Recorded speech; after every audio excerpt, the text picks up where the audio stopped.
রাজা।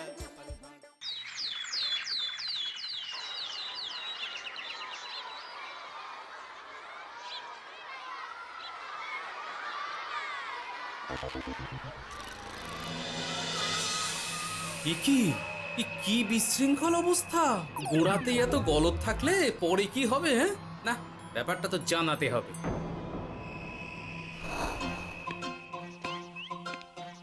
এই তো মহারাজের প্রিয় গোপালও চলে এসেছে। তাহলে এবার সভা শুরু করা যাক মহারাজ। সে আপনি যাই বলুন না কেন মন্ত্রী মশাই, আজ আমার আপনার সাথে ঝগড়া করার কোনো ইচ্ছেই নেই। কেন গোপাল, কি হয়েছে তোমার? কি আর বলি মহারাজ, কৃষ্ণনগরের ভবিষ্যৎ দেখে আমি তো ভাষাই হারিয়ে ফেলেছি। বলো কি, কৃষ্ণনগরের ভবিষ্যৎ? তা শুনি শুনি, খুব ভালো কিছু নিশ্চয়ই। এতে আর শোনার কি আছে মহারাজ, অবশ্যই ভালো হবে। সে কথা তো আমি একবারও বলিনি মন্ত্রী মশাই। আহা গোপাল, বনিতা না করে বলি ফেলো না দেখি, কি এমন দেখেছো কৃষ্ণনগরের ভবিষ্যৎ? তাহলে শুনুন, কৃষ্ণনগরের ভবিষ্যৎ ঘোর অন্ধকারে, মোটেই ভালো নয়। হ্যাঁ, বলো কি? কৃষ্ণনগরের ভবিষ্যৎ বলতে আমি ছোট ছোট ছেলে মেয়েদের কথাই বলছি। ওরাই তো আমাদের কৃষ্ণনগরের ভবিষ্যৎ। ঠিক কথা, কিন্তু তার সাথে অন্ধকারের কি সম্পর্ক? সম্পর্ক আছে মহারাজ। আজ সকালে রাজসভায় আসার পথে দেখি পাঠশালায় বাচ্চাদের পড়াশোনা বাদে সবই হচ্ছে। তা এরকম চলতে থাকলে কি করে রাজ্যের ভালো হবে বলুন দেখি? না হওয়ারই বা কি আছে শুনি? পড়াশোনার সাথে রাজ্যের ভালো খারাপের কি আছে?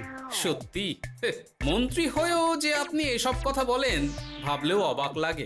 গোপাল, মুখ সামলে কথা বলো। আপনিও তাহলে আগে বুঝুন, তারপর কথা বলুন। উফ, আবার শুরু হয়ে গেলে তোমরা। ক্ষমা করবেন মহারাজ, কিন্তু আমি তো কিছু শুরু করিনি। মন্ত্রী মশাই তো না বুঝে কথা বলছেন। আপনি বলুন মহারাজ, বাচ্চারাই তো সমাজের ভবিষ্যৎ। হ্যাঁ, ওরা এখন যা শিখবে সেটাই তো পরে কাজে লাগাবে। ঠিক ঠিক, শিক্ষার গুরুত্ব অনেক, তাকে এত অবহেলা করলে তো চলবে না। সেটাই তো মহারাজ, একে তো সকলে পাঠশালায় আসে না, তার উপর যে কয়জন আসে তাদের মধ্যেও কেউ খেলে বেড়ায়, কেউ ঘুরে বেড়ায়, এসব হয়। বুঝলাম, কিন্তু রাজপণ্ডিত কিছু বলে না। কি করে বলবেন মহারাজ, উনি তো নিজেই ঘুমে ঢুলতে থাকেন। কি? আমি কালই রাজপণ্ডিতের সাথে এই ব্যাপারে কথা বলবো। কিন্তু শুধু রাজপণ্ডিতের সাথে কথা বললেই হবে না মহারাজ, তার সাথে এমন কিছু করতে হবে যাতে ছেলেপুলেরা রোজ পাঠশালায় খুশি মনে এসে পড়াশোনা করে। তার জন্য কি করা যায় বলো তো? আর তোমার কাছে কি কোনো উপায় আছে? থাকলে তো আগেই বলে দিত। এত সময় ধরে অভিযোগ করে যেত নাকি? আচ্ছা, আপনার কাছে কি কোনো উপায় আছে মন্ত্রী মশাই? মানে এখন নেই, ভাবতে হবে। তাহলে একটু চুপ করে থাকুন। ছাড়ো না গোপাল, তুমি বলো। আমি বলছিলাম, ওই বাচ্চাদের পাঠশালার প্রতি আগ্রহ আনার জন্য যদি একবেলা ভাত, ডাল, দুধ, ডিম ইত্যাদি খাওয়ানো যায় তাহলে সেটা কার্যকর হবে বলে মনে হয়। অসম্ভব! রাজ্যের কত খরচ বেড়ে যাবে জানো? তুমি থামো তো মন্ত্রী, সব সময় খালি উল্টো কথা বলা। আমি একদম একমত গোপালের সাথে। কৃষ্ণনগরের উন্নতির জন্য আমি সব করতে রাজি।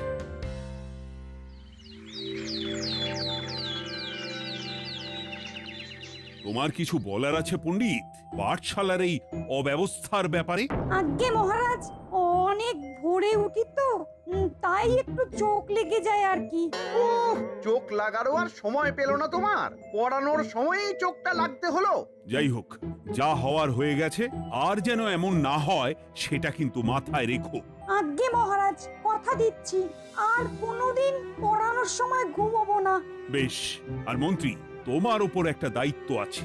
বলুন মহারাজ। তুমি পাঠশালাতে পড়াশোনা শুরু করতে পারবে এমন বয়সী সকল বাচ্চাদের মোট সংখ্যাটা জেনে কোনো দোকানদারের কাছে গিয়ে সেই পরিমাণ শস্যপাতি আর ডিমের বায়না দিয়ে আসবে। আর হ্যাঁ, একজন ভালো রান্নার ঠাকুর জোগাড় করো। যথাজ্ঞা। আরে বাস, এ তো দারুণ সুযোগ।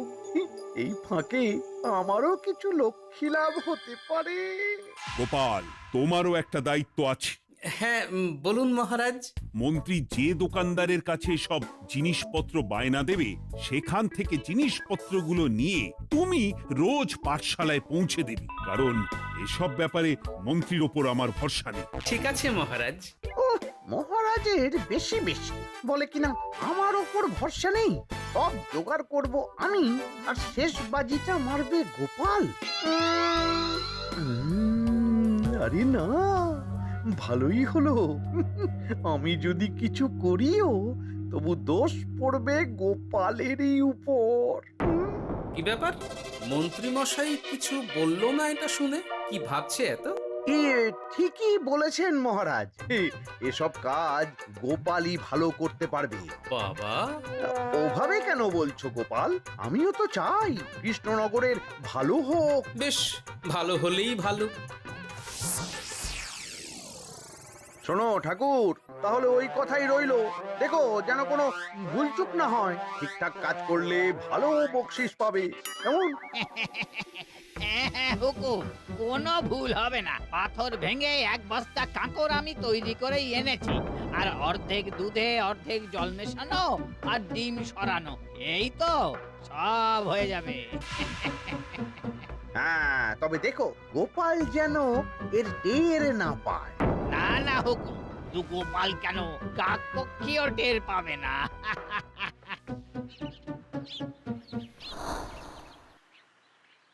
যাক বাবা, এবার শুধু জিনিসের দামটা মহারাজকে বাড়িয়ে বললেই কাজ হাসিল। এদিকে অতিরিক্ত মূল্যটাও আমার হবে, আর বাকি জিনিসগুলো বিক্রি করার পর সেই দামও আমারই হবে।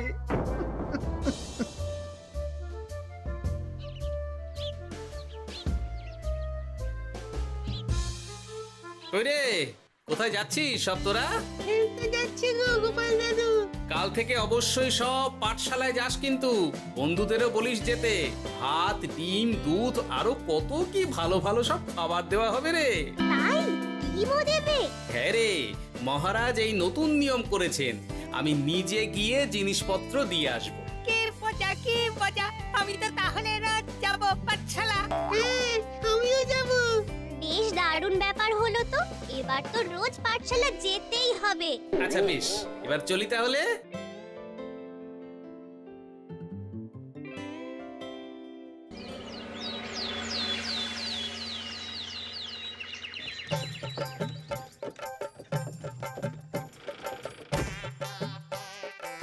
এই নাও গো ঠাকুর, সব জিনিস নিয়ে চলে এসেছি। একবার মিলিয়ে নাও দেখি। ঠিক আছে গোপাল দাদা, এখনই সব দেখে নিচ্ছি।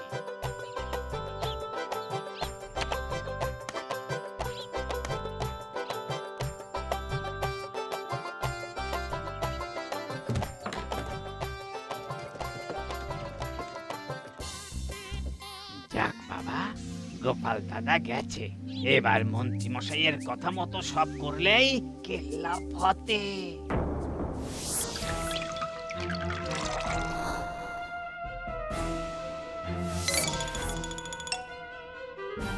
কই গো ঠাকুর? এই তো হুকুম, আপনার কথা মতো সব কাজ হয়ে গেছে। ওই দেখুন, ওখানে জিনিসগুলো রাখা আছে, আপনি নিয়ে যেতে পারেন। বাবা বাবা, খুব ভালো, খুব ভালো।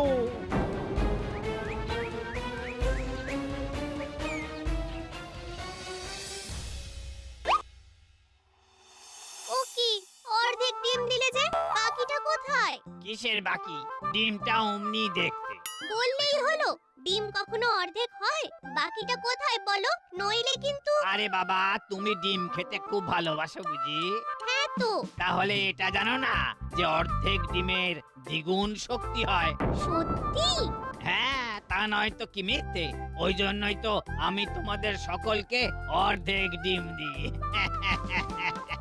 আরে বাস, এটা তো আমরা কেউই জানতাম না। ঠিক আছে, আমি আমার সকল বন্ধুকে এটা জানাবো। যাক বাবা, বিশ্বাস করলো তবে, নইলে আর একটু হলেই ধরা পড়ে যেতাম।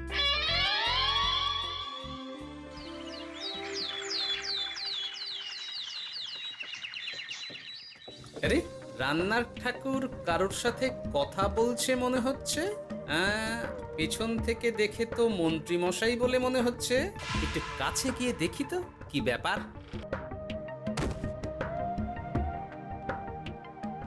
আরে গোপাল দাদা যে, তোমার কথাই ভাবছিলাম, আর দেখো তুমি চলে এলে। হুম, তুমি কি নিশ্চিত যে তুমি আমার কথাই ভাবছিলে? আমি তো তোমাকে কারোর একজনের সাথে কথা বলতে দেখলাম। এই রে, আবার মন্ত্রী মশাইকে দেখে ফেলেনি তো? কথাটা বেফাঁস হয়ে যাওয়ার আগেই আমাকে কথা ঘোরাতে হবে। কি গো বলো, এত কি ভাবছো? হ্যাঁ, ইয়ে, না না, এতে ভাবার আর কি আছে? কেউ না কারোর সাথে কথা বলিনি। আমি তো একাই ছিলাম। তুমি বোধহয় ভুল দেখেছো। হ্যাঁ, ভুলই হবে। কি ব্যাপার? ঠাকুর এভাবে বলছে কেন? তাহলে কি সত্যি ভুল দেখলাম নাকি অন্য কোনো ব্যাপার আছে? না, পরে দেখতে হচ্ছে। ঠিক আছে, এই আমি যাই গো। হ্যাঁ, অনেক কাজ আছে। হুম, না না না, ঠাকুর যতই বলুক না কেন কেউ ছিল না সেখানে, তবু মনটা কেমন যেন খটকা লাগছে। যাই হোক, মনে হওয়া নিয়ে তো আর কিছু করা যাবে না। এখন যাই কাজে। তা মন্ত্রী, পাঠশালায় রোজ ভালো মানের আনাজপাতি যাচ্ছে তো? আগে হ্যাঁ মহারাজ, আমি তো ভালো মানেরই সব চাল ডালের বায়না দিয়েছি। কথা মতো তো সেগুলোই পাঠানোর কথা। তবে বাকিটা গোপাল জানে। মানে গোপাল জানে মানে ঠিক কি বলতে চাইছেন আপনি মন্ত্রী মশাই? না মানে জিনিসগুলো সব নিয়ে তো তুমিই যাও, তাই আর কি। সেটাও করতে হচ্ছে, কারণ মহারাজ আপনার উপর ভরসা করতে পারেন না। আহ গোপাল, ঠিক আছে, আমি বুঝতে পেরেছি। মন্ত্রী, সপ্তাহে সপ্তাহে জিনিসের দাম মিটিয়ে দিচ্ছ তো? হ্যাঁ, আগের সপ্তাহের দাম মিটিয়ে দিয়েছি, কিন্তু পরেরটা বাকি। আর মহারাজ, বলছিলাম কি, পরের মাস থেকে জিনিসের দাম একটু বাড়তে পারে। কি হলো? মন্ত্রী মশাইয়ের এই ব্যাপারটা কেমন যেন লাগলো না, চোখে চোখে রাখতেই হবে।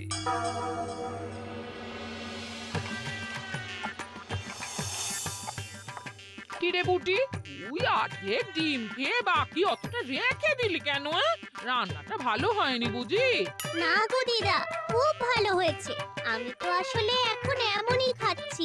শিখিরি, কেন রে পুটি? তোর তো ডিম খুব প্রিয় ছিল রে। এখনো ভালো লাগে। তাহলে পুরো ডিম খাচ্ছিস না কেন? এ বাবা, তুমিও জানো না, অর্ধেক ডিমের শক্তি গোটা ডিমের থেকে বেশি, মানে দ্বিগুণ শক্তি। কি বলে কি গো? এই তোকে এমন কথা কে বলেছে রে? ওমা, কেন? পাঠশালার রান্নার ঠাকুর আমাদের তো রোজ অর্ধেক ডিমই দেয়, ওই জন্য আমি একদিন জিজ্ঞেস করেছিলাম, তখন বলল অর্ধেক ডিমের দ্বিগুণ শক্তি হয়। বলিস কি রে, এতদিন ধরে এসব চলছে? না, মহারাজকে জানাতে হবে।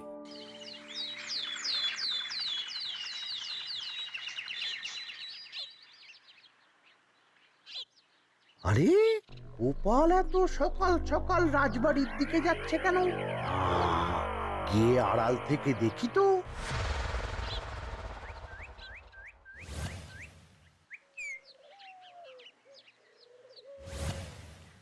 বলো গোপাল, কি হয়েছে? হঠাৎ কেন এভাবে একা দেখা করার কথা বললি? আসলে মহারাজ, আমি চাই না এই ব্যাপারটা মন্ত্রী মশাই জানুক, তাই একান্তে আপনার সাথে কথা বলতে চাই। কেন, কি হয়েছে সব খুলে বলো। তাহলে শুনুন মহারাজ।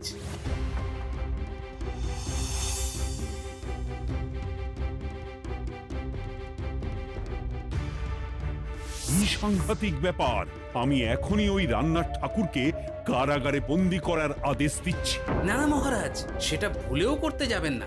আমার এই পুরো ব্যাপারটাতেই সন্দেহ আছে। পুরো পরিকল্পনার পেছনে মনে হচ্ছে অন্য কেউ আছে মহারাজ।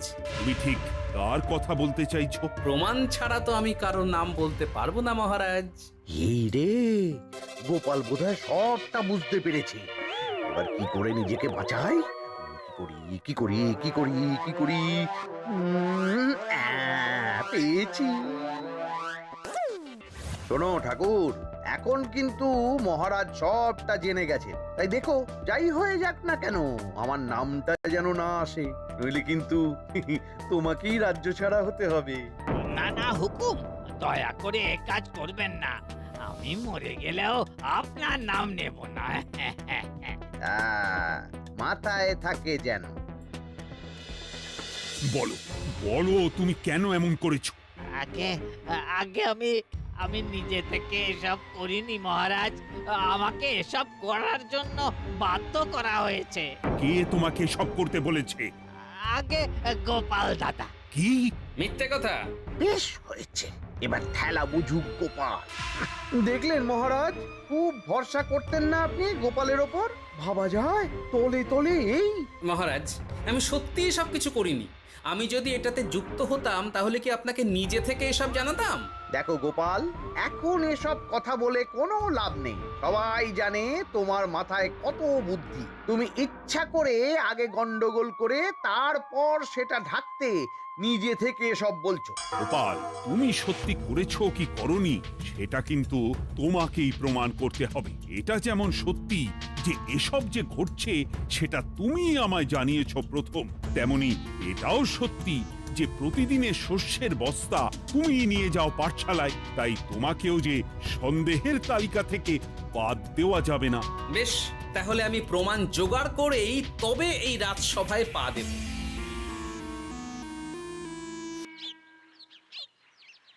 আজকের পরে আমি আরো নিশ্চিত যে এসবের পিছনে মন্ত্রীমশাই যুক্ত আছে। এবার শুধু ওনাকে হাতে নাতে ধরার ব্যবস্থা করতে হবে। ও কি দাদু, তুমি এই সময় বাড়ি ফিরছো? হ্যাঁ রে, তোর দাদুকে আর চোরের অপবাদ দিয়েছে, তাই প্রমাণ জোগাড় না করে আমি রাজসভায় যাব না। কি বললি? তোমাকে কে চোরের অপবাদ দিয়েছে? কে আবার? ওই মন্ত্রী? কিন্তু আমার সন্দেহ হচ্ছে যে আসল চোর ওই মন্ত্রী। বাস, তাহলে আর চিন্তা কি? আমরা আছি তো, মন্ত্রীর ওপর নজর রেখে তোমাকে সব খবর দিয়ে যাব। হ্যাঁ দাদু, আমারও অনেক রাগ হয়েছে। এতদিন মিথ্যে বলে আমাদের অর্ধেক ডিম খাইয়েছে। আমি এটা কিছুতেই মানতে পারছি না। এবার সত্যিটা সবার সামনে আসবেই।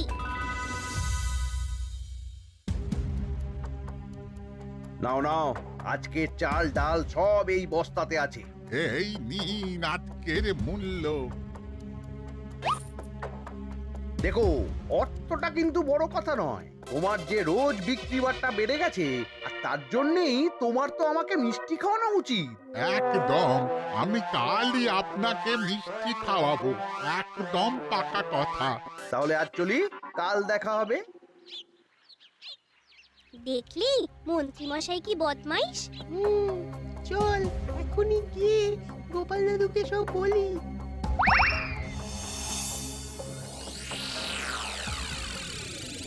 তাহলে এটাই হলো আসল ব্যাপার।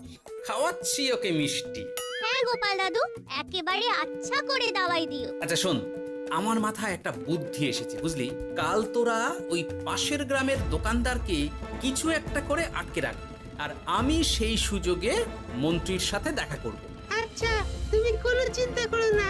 ঠিক আছে, তোরা এখন যা, আমিও একবার মহারাজের সাথে দেখা করে আসি।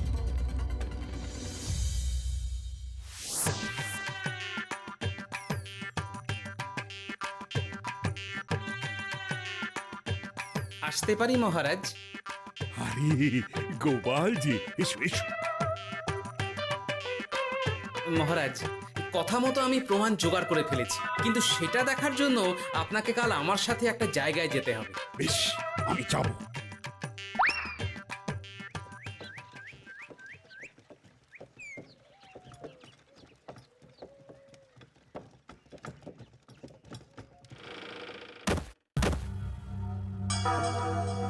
এই কি, তুমি কে?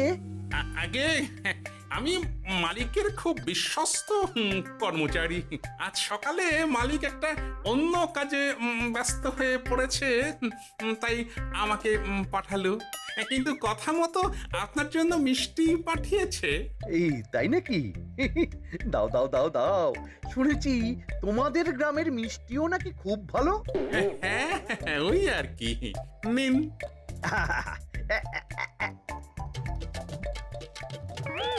এই, ওরে বাবারে, ওরে বাবারে, মরে গেলাম রে, বাঁচাও। কেমন চলে গেল, লাগছে চলে গেল। মন্ত্রী মশাই? গোপাল, তুমি তোমায় আমি ছাড়বো না। এই যে গোপাল দাদু, আসল দোকানদার। আসল দোকানদার? এই রে, এবার কি হবে? তোমার কি আর কিছু বলার আছে মন্ত্রী? তোমার সব কর্মকাণ্ড আমাদের কাছে ফাঁস হয়ে গেছে। তোমার সাহস কি করে হয় কৃষ্ণনগরের ভবিষ্যতের সাথে এমন করার? ক্ষমা করে দিন মহারাজ, আর হবে না, ক্ষমা করে দিন। না না না না, শাস্তি তো তোমাকে পেতেই হবে। সেপাই, আজ থেকে মন্ত্রীকে রোজ সকালে 100 বার বেতের বাড়ি ও অর্ধেক খাবার দেওয়া হবে। অর্ধেক খাবার? কেন জানেন না? অর্ধেক খেলে দ্বিগুণ শক্তি বাড়ে। ওরে বাবা গো, আমার আমার আমার মাথা ঘুরছে।